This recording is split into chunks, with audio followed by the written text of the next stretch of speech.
দলীয় নির্দেশে এবং 1% কখনো কখনো আবেগপ্রবণ হয়, কারণ আমরা সরকারে ছিলাম, আমরা ক্ষমতায় ছিলাম।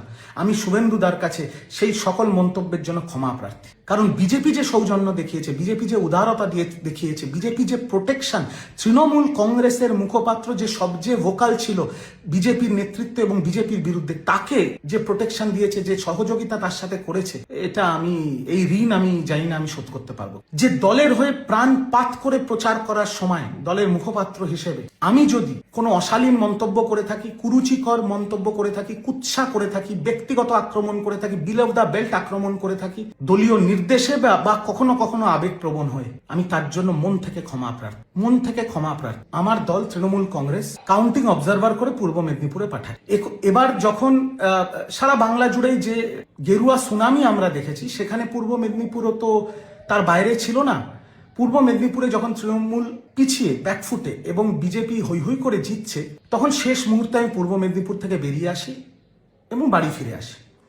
যখন বাড়ি ফিরছি, যখন আমি আমার গলিতে ঢুকছি, তখন স্বাভাবিকভাবে বিজেপির যে কর্মীরা, যে সমর্থকরা, যারা এতদিন ধরে অত্যাচারিত, যারা লাঞ্ছিত, যারা বঞ্চিত, তাদের খুশির বহিঃপ্রকাশ হবেই। তারা ফ্ল্যাগ নিয়ে জয় শ্রীরামের স্লোগান দিচ্ছে, গান বাজাচ্ছে, আবির খেলছে, খুব স্বাভাবিক। সেই মুহূর্তে আমার গাড়িটা তাদের ওই বিজয় উৎসবের সামনে গিয়ে পড়ে। আমার ড্রাইভার মুসলিম, আমি গাড়িতে সামনের সিটে বসে। আপনাদের বলতে চাই, আমি এটা না বললে, মানে এই কথাগুলো, বিগত 1.5-2 দিনের কথাগুলো না বললে পাপ হবে।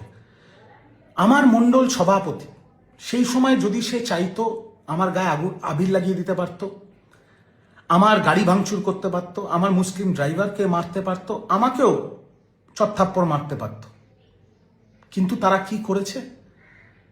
সে এসে আমার সাথে হাত মিলিয়েছে, আমার গায়ে গেরুয়া আবিরটা পর্যন্ত দেয়নি। উল্টে বিজেপির ছেলেগুলো বলেছে, একটু রাস্তাটা খালি কর, রিজুদার গাড়িটাকে বার করে দে। নাম্বার 1। নাম্বার 2, 4 তারিখ বিকেল 5টার পরে যারা স্বঘোষিতভাবে বিজেপি হয়ে গেছে, যারা সবাই তৃণমূল ছিল এখন স্বঘোষিতভাবে বিজেপি হয়ে গেছে, ফেসবুকে এখন জয় শ্রীরাম লিখছে, তাদের মধ্যে থেকে 4 তারিখ রাত্রেবেলা আমার বাড়ির সামনে মদ খেয়ে, অকথ্য ভাষায় খিস্তি খেয়র, আমার মা একজন doctor, non political, practising gynaecologist, তাকে অনেক রকম থ্রেট দেওয়া, আমার স্ত্রী অরাজনৈতিক একটা প্রাইভেট কোম্পানিতে চাকরি করে, তাকে অনেক রকম থ্রেট দেওয়া হয়েছে, এবং আমাকেও অনেক গালাগাল দেওয়া হয়েছে। যেহেতু আমিও তো দলের পক্ষ থেকে ভোটের সময় প্রাণপাত করে লড়াই করেছি, যেটুকু আমার ক্ষমতায় ছিল। এবং তারপরে আমি আমার পরিবারের সুরক্ষার জন্য, আমার সার্ভাইভালের জন্য, দলের মুখপাত্র হওয়ার সুবাদে বিজেপির অনেকের সাথে আমার ভালো সম্পর্ক ছিল, যারা এখন সবাই বিধায়ক হয়েছে, তাদেরকে আমি ফোন করি। কিসের জন্য ফোন করি? নিজের এবং নিজের পরিবারের সুরক্ষার জন্য।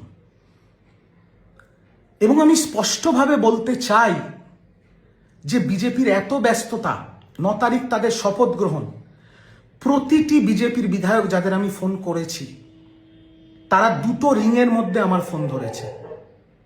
নাম্বার 1, বিজেপির দিল্লির শীর্ষ নেতৃত্ব এবং বিজেপির বাংলার শীর্ষ নেতৃত্ব আমাকে ওপেনলি বলেছে, তুমি বুক ফুলিয়ে তৃণমূল কংগ্রেস করো, তোমার পরিবারের ওপরে কোনো আঁচ আসবে না। কারণ আমি তাদের একটাই কথা বলেছিলাম যে, দাদা, আমাদের কি বাঁচার অধিকার নেই? আমরা বিরোধী দল করি, এখন আমরা তৃণমূল কংগ্রেস করি, আমি তৃণমূলের মুখপাত্র, কিন্তু আমার কি বাঁচার অধিকার নেই? আমাদের কি বেসিক সম্মানটুকু থাকবে না? আমাদের জীবন জীবিকা, আমাদের চাকরি, সেটাও কি আপনারা কেড়ে নেবেন? তাহলে বলুন, আমরা সুইসাইড করে নিচ্ছি। তখন বিজেপির সর্বস্তরের দিল্লি এবং বাংলার শীর্ষস্থানীয় নেতৃত্ব, আমি তাদের নামটা নিচ্ছি না, তারা এক কথায় বলেছে, তোমার ওপরে বা তোর ওপরে কোনো রকম প্রবলেম হলে আমাকে ফোন করবি। এবং তারা বারংবার হোয়াটসঅ্যাপে খোঁজ পর্যন্ত নিয়েছে, কোনো প্রবলেম হয়নি তো? এটা যদি আমি না বলি, আমি পাপ করব।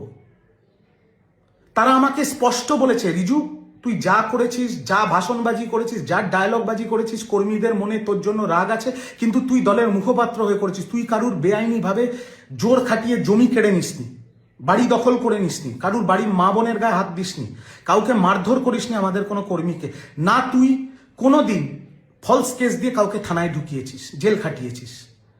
সেই জন্য আমরা কথা দিচ্ছি, তোর বা তোর পরিবারের ওপরে কোনো আঁচ লাগবে না।